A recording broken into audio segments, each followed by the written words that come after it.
Mes chers compatriotes, j'ai souhaité m'adresser à vous pour tenir de la situation qui prévaut dans notre pays. Nous sommes tous témoins des manifestations d'une rare violence qui ont été ces derniers jours à Dakar, causant des en vie humaine d'importants dégâts matériels. Ce soir, mes pensées de ces malheureux événements et à toutes les personnes physiques et morales impactées par les manifestations. Je salue la mémoire des défunts et présente mes condoléances à leurs familles. Je souhaite prompt rétablissement. Nous sommes une seule famille, unie par une histoire qui nous assigne un destin commun. Perdu pour la nation. Pourquoi? L'État viendra en aide aux familles endeuillées et facilitera l'accès aux soins des blessés. Dans tant de violences inouïes, où des enfants et des femmes ont été mis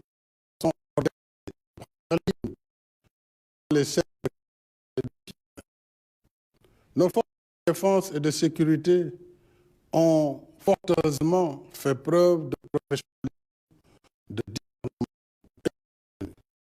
Autrement, le temps aurait été plus lourd. Nous avons vu des édifices publics et des symboles de l'État attaqués, des commerces et autres biens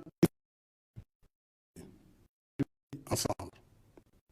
Ce sont des investissements et de durs labeurs qui ont été anéantis.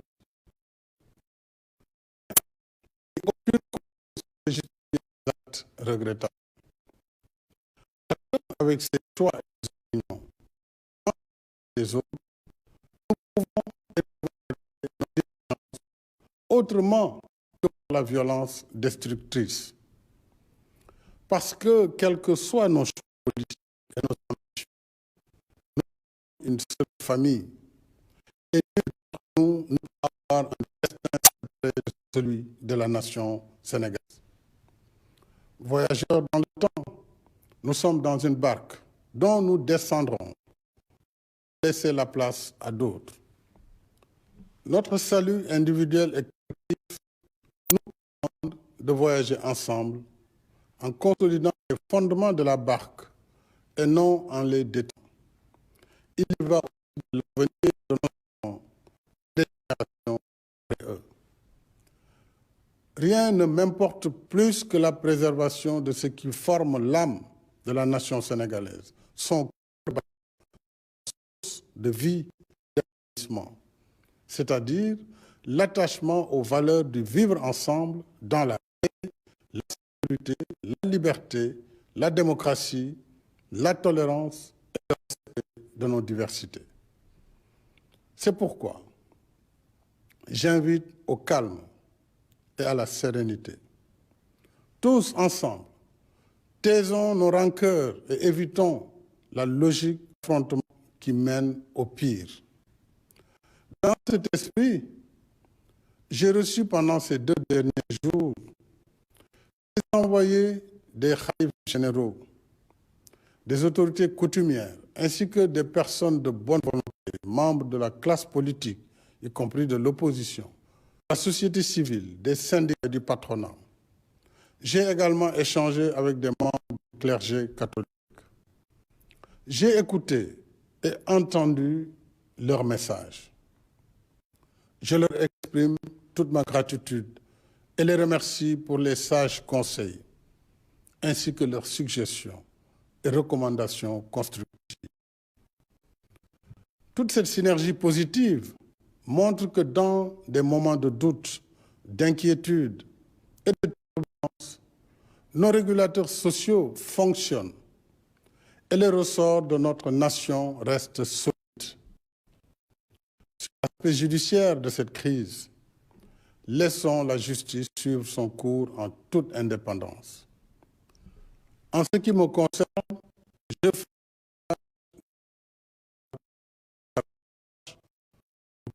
consolider le retour au calme et à la sérénité dans l'intérêt supérieur de la nation, la sécurité des personnes et des biens, la défense de nos institutions démocratiques. Ma main reste tendue et mes portes ouvertes. Du reste, dès après mon élection, allant au-delà du fait majoritaire, j'ai lancé le dialogue national pour conforter notre démocratie, notre système politique.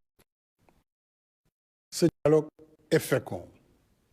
À ce jour, sur les 27 points inscrits à l'ordre du jour, 25 ont fait l'objet de consensus.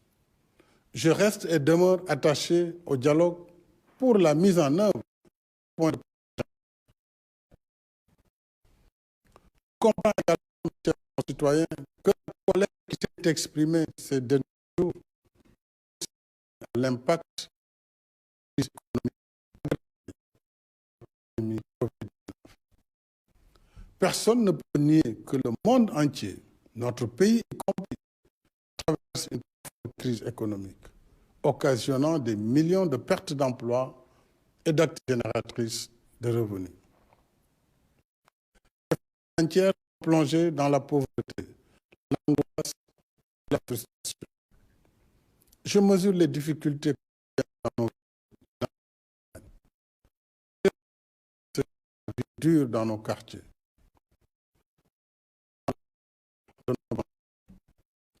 Avec le fonds de riposte de solidarité contre les effets de la COVID-19, l'État a financé plus de 1 000 milliards de francs CFA pour soutien aux ménages, aux entreprises et aux différents corps de métiers, y compris le secteur des arts et de la culture.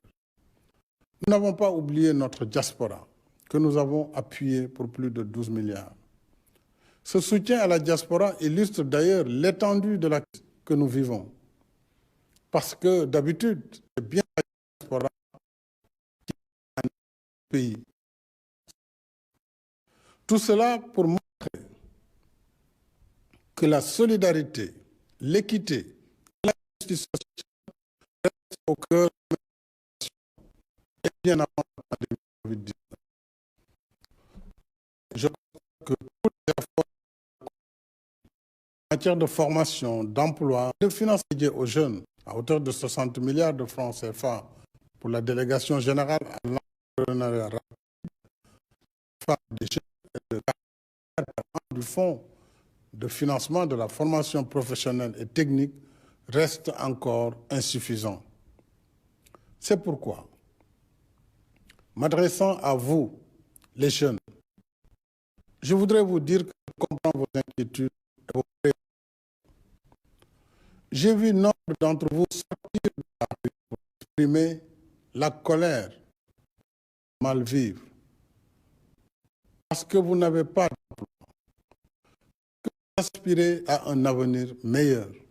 Depuis 1 an de lutte anti-pandémie Covid-19, votre quotidien reste marqué par la morosité économique, les restrictions sociales, les limitations des espaces de loisirs et de détente. Qu'une jeunesse confrontée à autant de privations me paraît tout à fait compréhensible. En même temps, évitons de participer à tout ce qui nous attend dans la quête d'un avenir meilleur. Quand on saccage un commerce, quand on s'attaque au d'autrui, on ne crée pas de l'emploi. On ne fait pas reculer la pauvreté, on l'aggrave. J'engagerai en une réorientation des actions budgétaires pour améliorer de façon substantielle et urgente les réponses aux besoins des jeunes en termes de formation, d'emploi, de financement de projets et de soutien à l'entrepreneuriat et au secteur informel. Dans l'immédiat, à la faveur de la campagne de vaccination en cours et de l'amélioration de la situation, j'ai décidé d'alléger le couvre-feu lié à l'état de catastrophe sanitaire de Thiès sera désormais fixée de minuit à 5 heures du matin. Cette mesure contribuera à élargir le champ des activités productives et aider au retour progressif à une vie dans ces deux régions qui concentrent l'essentiel des activités économiques du pays. Pour autant, continuons à respecter les recommandations que requiert la situation. Mes chers compatriotes, l'histoire et l'actualité de tous les jours nous enseignent que c'est dans l'épreuve qu'une nation fait son test de grandeur. Et la grandeur d'âme d'une nation se mesure surtout par les valeurs et la force de caractère qui sous-tendent son existence. Ce sont ces valeurs et cette force de caractère qui cimentent toutes les de la nation sénégalaise pour en faire un bloc solide et sans fissure qui nous aide à traverser les épreuves en recourant à notre propre dynamique de nous réaffirmons ensemble que la nation sénégalaise n'est pas un assemblage hétéroclite de composantes socio-culturelles sans lien les unes avec les autres. Nous sommes une nation de sang mêlé, une nation faite de tous qui nous rassemble, de toutes ces religions qui cohabitent en paix, de tous ces regards qui se croisent, qui fraternisent, de toutes ces forces qui se conjuguent et s'unissent pour soutenir notre élan commun vers notre destin commun. En cette journée, j'invite toutes les forces vives de la nation à l'apaisement pour honorer ainsi la femme sénégalaise. Bonsoir.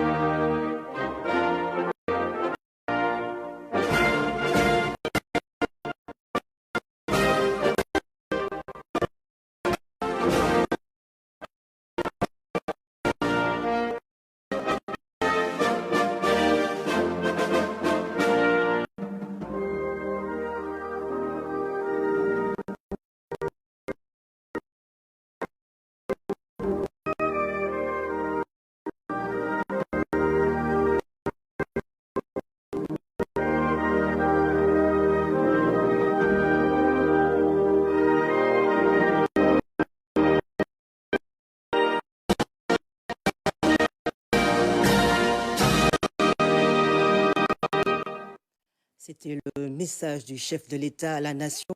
Violentes manifestations ces derniers jours dans plusieurs pays du pays. Et pour décrypter le message du chef de l'État, le ministre porte-parole et coordonnateur de la communication de la présidence de la République, M. Tsing, bonsoir.